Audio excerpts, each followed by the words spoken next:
High guys, ಎಲ್ರಿಗೂ ನಮಸ್ಕಾರ. Welcome back to Sachchu 17 YouTube channel. Guys, ಮೊದಲನೇದಾಗಿ ನಾನೆಲ್ಲ ಅನ್ನದಾತರಿಗೂ ಕೂಡ ಈ ವಿಡಿಯೋಗೆ ಸ್ವಾಗತ ಅಂತ ಹೇಳ್ತಾ ಬನ್ನಿ. ಇವತ್ತಿನ ವಿಡಿಯೋನ ಸ್ಟಾರ್ಟ್ ಮಾಡೋಣ. ಇವತ್ತು ನಾನು ಯಾವುದ್ರ ಬಗ್ಗೆ ಮಾತಾಡೋಕ್ಕೆ ಬಂದಿದ್ದೀನಿ ಅಂದರೆ IPL ಆ್ಯಕ್ಷನ್ 2025 ಮೆಗಾ ಆ್ಯಕ್ಷನ್ ಬಗ್ಗೆ ಮಾತಾಡೋಕ್ಕೆ ಬಂದಿದ್ದೀನಿ. ಎಕ್ಸ್ಪ್ರೆಸ್ಸಲ್ಲಿ ನಮ್ಮ RCB ಮ್ಯಾನೇಜ್ಮೆಂಟ್ ಬಗ್ಗೆ ಮಾತಾಡೋಕ್ಕೆ ಬಂದಿದ್ದೀನಿ.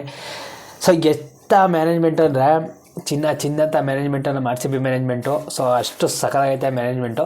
ಸೊ ಅದ್ರ ಬಗ್ಗೆಯೂ ಕೂಡ ಮಾತಾಡೋಕ್ಕೆ ಬಂದಿದ್ದೀನಿ. ಯಾರ್ಯಾರು ಯಾವ್ಯಾವ ಪ್ಲೇಯರ್ಸು ಎಷ್ಟೆಷ್ಟು ಬೀಟ್ ಆದರು, ಹಾಗೇ ನಮ್ಮ RCB ಅವರು ಯಾರ್ಯಾರನ್ನ ತಗೊಂಡು ಅಂತ ಹೇಳೋಕ್ಕೆ ಇವತ್ತಿನ ವೀಡಿಯೋ ಮಾಡ್ತಾಯಿದ್ದೀನಿ. ಬನ್ನಿ ಗೈಸ್, ಅದಕ್ಕೆ ಮುಂಚೆ ನೀವಿನ್ನು ನಮ್ಮ ಚಾನಲ್ಗೆ ಸಬ್ಸ್ಕ್ರೈಬ್ ಆಗಿಲ್ಲ ಅಂದರೆ ಪ್ಲೀಸ್ ಸಬ್ಸ್ಕ್ರೈಬ್ ಮಾಡ್ಕೊಂಡು ಈ ವಿಡಿಯೋನ ಕೊನೆವರೆಗೂ ನೋಡಿ ಅಂತ ಹೇಳ್ತಾ ಬನ್ನಿ ಇವತ್ತಿನ ವಿಡಿಯೋನ ಸ್ಟಾರ್ಟ್ ಮಾಡೋಣ. ಗೈಸ್, ಮೊದಲನೇದಾಗಿ ಬಂದಿದ್ದೆ ನಮ್ಮ ಹರ್ಷದೀಪ್ ಸಿಂಗ್ ಅವರು. ಸೊ ಅವರು ಒಂದು 18 ಕೋಟಿಗೆ ಪಂಜಾಬ್ ಕಿಂಗ್ಸ್ ಅವರೇ ವಾಪಸ್ ತಗೊಂಡ್ರು. ಅವ್ರದ್ದು ವರ್ತು ಅಂತಾನೆ ಅನ್ನಿಸ್ತು 18 ಕೋಟಿಗೆ, ಪರವಾಗಿಲ್ಲ, ಓಕೆನೆ. ಹಾಗೆ ಮತ್ತು ಅವ್ರಿಗೇನು ಜಾಸ್ತಿ ಬೀಟ್ ಮಾಡೋಕೆ ಹೋಗಲಿಲ್ಲ RCB ಅವರು. ಹಾಗೇ ಕಗಿಸೋ ರಬಾಡ ಅವರು GTಗೆ ಹೋದರು 10.75 ಕ್ರೋರ್ಸ್ಗೆ. ಸೊ RCB ಅವರು ಕೂಡ ಅಲ್ಲಿಗೆ ಕೊನೆ ತನಕ ಇವ್ರನ್ನ ರಬಾಡ ಅವ್ರನ್ನ ಬೀಟ್ ಮಾಡ್ತಾನೆ ಬಂದರು. ಬಟ್ ಕೊನೆಯಲ್ಲಿ ಬಿಟ್ಬಿಟ್ರು.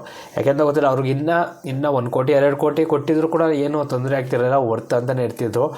ಬಟ್ ಆದರೂ ಕೂಡ ಬಿಟ್ಟರು, ಇನ್ನೇನು ಮಾಡೋಕ್ಕಾಗಲ್ಲ ಅಂತ ಹೇಳ್ತಾ. ಹಾಗೆಯೇ ಶ್ರೇಯಸ್ ಅಯ್ಯರ್ ಈ ಸೀಸನ್ನ ಹೈಯೆಸ್ಟ್ ಬೀಟ್ಗೆ ಹೋಗಿದ್ರು. ಅಂದರೆ ಇವ್ರು ಬರೋಕ್ಕಿಂತ ಮುಂಚೆ, ಅಂದರೆ ಪಂತ್ ಬರೋಕ್ಕಿಂತ ಮುಂಚೆನೇ ಶ್ರೇಯಸ್ ಅಯ್ಯರ್ಗೆ ಹೈಯೆಸ್ಟ್ ಬೀಟ್ ಹೋಗಿದ್ದು 26.75 ಕ್ರೋರ್ಗೆ. ಸೊ ಬಂದಾದಮೇಲೆ ಅದನ್ನು ಮುರಿದಾಕಿದ್ರು. ಸೊ ಶ್ರೇಯಸ್ ಅಯ್ಯರ್ನೂ ಕೂಡ ನಮ್ಮ RCB ಮ್ಯಾನೇಜ್ಮೆಂಟ್ ಟಾರ್ಗೆಟ್ ಮಾಡಲಿಲ್ಲ. ಯಾಕೆ ಕೊಹ್ಲಿ ಕ್ಯಾಪ್ಟನ್ ಕೊಡ್ತೀವಿ ಅಂತ ಮೊದಲೇ ಫಿಕ್ಸ್ ಆಗಿದ್ದಾರೆ ಅನ್ನೋ ಕಡೆ ಗೊತ್ತಿಲ್ಲ. ಬಟ್ ಶ್ರೇಯಸ್ ಅಯ್ಯರ್ನೂ ಕೂಡ ಕ್ಯಾಪ್ಟನ್ ಮಾಡೋಕ್ಕೆ ಅನ್ಕೊಂಡು ಟಾರ್ಗೆಟ್ ಮಾಡಲಿಲ್ಲ. ಆಮೇಲೆ ಪಂತ್ನೂ ಕೂಡ ಟಾರ್ಗೆಟ್ ಮಾಡಲಿಲ್ಲ ಇವರು. ಪಂತು ಕೂಡ ಬಿಟ್ಟರು. ಪಂತು ಕೂಡ ಈ ಸೀಸನ್ನ ಹೈಯೆಸ್ಟ್ ಬಿಟ್ಕೋದಂಥ ಪ್ಲೇಯರು. ಸೊ ಇವರು ಅಂದರೆ ಫಸ್ಟೇ ಗೊತ್ತಿತ್ತು ಇವರು ಹೈಯೆಸ್ಟ್ ಹೋಗ್ತಾರೆ ಅಂತ. ಅದೇ ರೀತಿ ಹೋದರು. ನಾನು ಫಸ್ಟೇ ಅಂದ್ಕೊಂಡಿದ್ದೆ ಒಂದು 26 ಕೋಟಿಗೆ ಹೋಗ್ತಾರೆ ಅಂತ. ಖಂಡಿತವಾಗ್ಲೂ ಅಂದ್ಕೊಂಡಿದ್ದೆ ಒಂದು 25-26 ಕೋಟಿಗೆ. ಈ ಸೀಸನಲ್ಲಿ ಅಷ್ಟೇ ಎಷ್ಟು ಅಂತ ಅಂದ್ಕೊಂಡಿದ್ದೆ. ಬಟ್ ಈ ಸಲ 27 ಕೋಟಿಗೆ ಹೋದರು. ಇವ್ರಿಗೆ ಹೋಗಿದ್ದು 21 ಕೋಟಿಗೆ. ಬಟ್ RTM ಯೂಸ್ ಮಾಡಿದಾಗ ಫೈನಲಾಗಿ 27 ಕೋಟಿ ಕೊಡ್ತೀನಿ ಅಂದ್ಕೊಂಡು ಒಪ್ಕೊಂಡ್ರು ಪಂತ್ಗೆ. ಸೊ ಅದು ಕೂಡ ಒಳ್ಳೆ ಪಿಕ್ಕೆ ಅಂತ ಹೇಳ್ತಾ LSG ಕಡೆಯಿಂದ.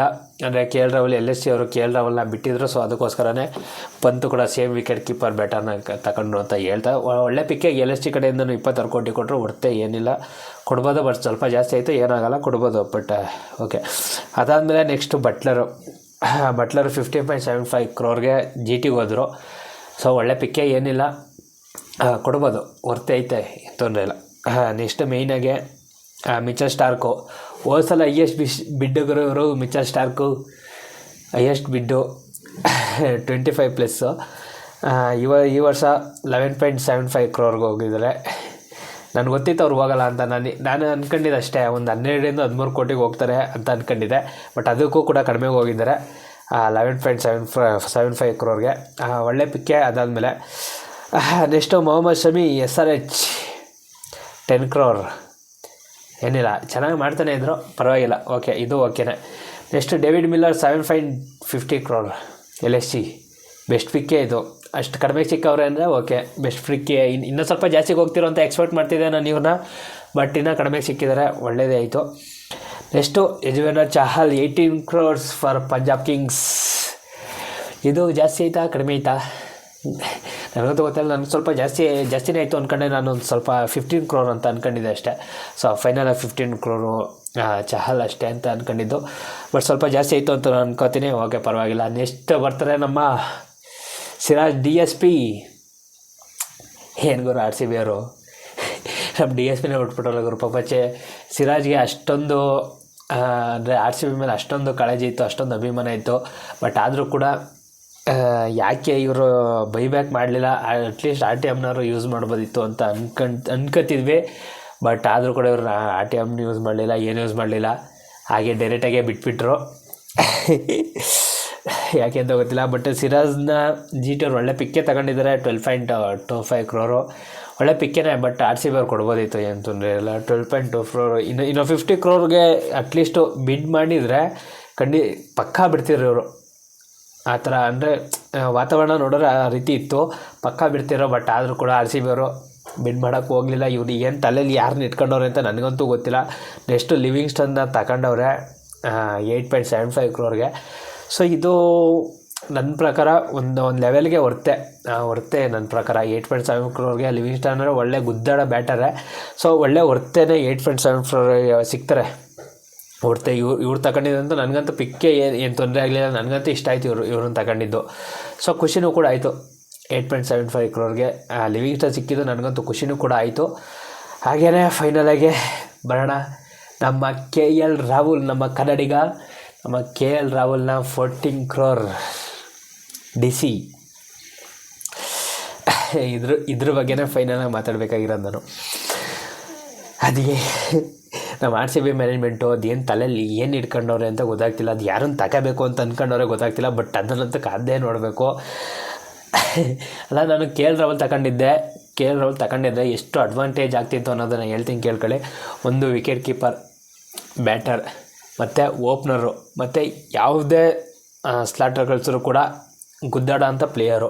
ಸೊ ಇಂಥ ಪ್ಲೇಯರ್ನ ನೀವು ಬರೀ 14 ಕೋಟಿಗೆ ಬಿಟ್ಕೊಡ್ತೀರಾ ಅಂದರೆ, ಸ್ಟಾರ್ಟಿಂಗ್ ಇವರು KL ರಾಹುಲ್ ಹೆಸರು ಅನೌನ್ಸ್ ಮಾಡ್ತಿದ್ದಾಗಲೇ RCB ಅವ್ರ ಮುಖದಲ್ಲಿ ಖುಷಿ ಬಂದಿದ್ದು ನೋಡ್ಬಿಟ್ಟು ನಮಗೂ ಒಂಥರ ಖುಷಿ ಆಯಿತು. ಯಾಕಪ್ಪ ಅಂದರೆ ಏನೋ ಒಂಥರ ಒಲವು ತೋರಿಸ್ತಿದ್ದಾರೆ, ತಗೋತಾರೆ ಅನ್ನೋ ಒಂದು ಖುಷಿ ಇತ್ತು. ಬಟ್ ಅದನ್ನೆಲ್ಲನೂ ಕೂಡ ಡಮಾರ್ ಬರೀ 14 ಕೋಟಿ ಗುರು. DC ಬೆಸ್ಟ್ ಪಿಕ್ ಗುರು. ಒಟ್ಟಿನಲ್ಲಿ ನನಗಂತೂ DCಗೆ ಬೆಸ್ಟ್ ಪಿಕ್ಕು. ಅಂದರೆ ಇವಾಗ ಪಂತನ್ನ ಕೂಡ ಬಿಟ್ಕೊಟ್ಟವ್ರೆ.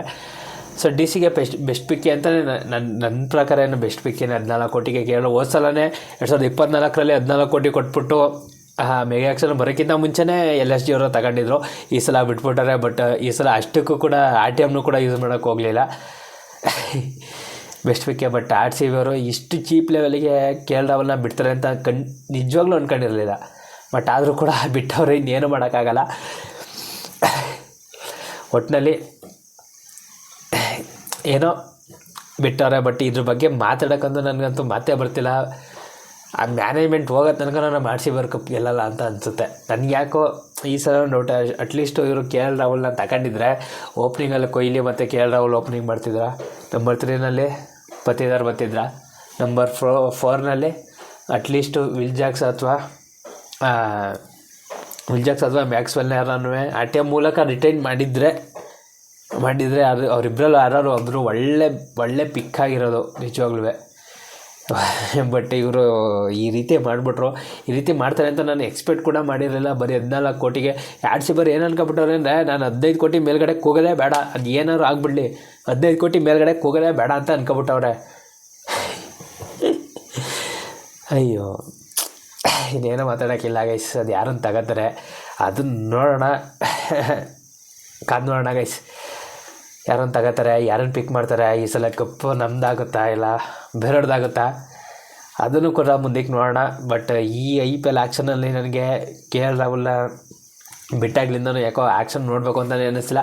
ಬಟ್ ಮುಂದೆ ನೋಡೋಣ ಅದು ಯಾವ್ಯಾವ ಪ್ಲೇಯರ್ಗಳನ್ನ ತಗೋತಾರೋ ಅಂತ ಗೊತ್ತಿಲ್ಲ. ಬಟ್ ತಗೊಂಡಿರೋದ್ರಲ್ಲಿ ಲಿವಿಂಗ್ಸ್ಟನ್ ಏನೋ ಓಕೆ ಪರವಾಗಿಲ್ಲ, ತಗೊಂಡಿದ್ದಾರೆ. ಕಡಿಮೆ ದುಡ್ಡಿಗೂ ಕೂಡ ಸಿಕ್ಕರು.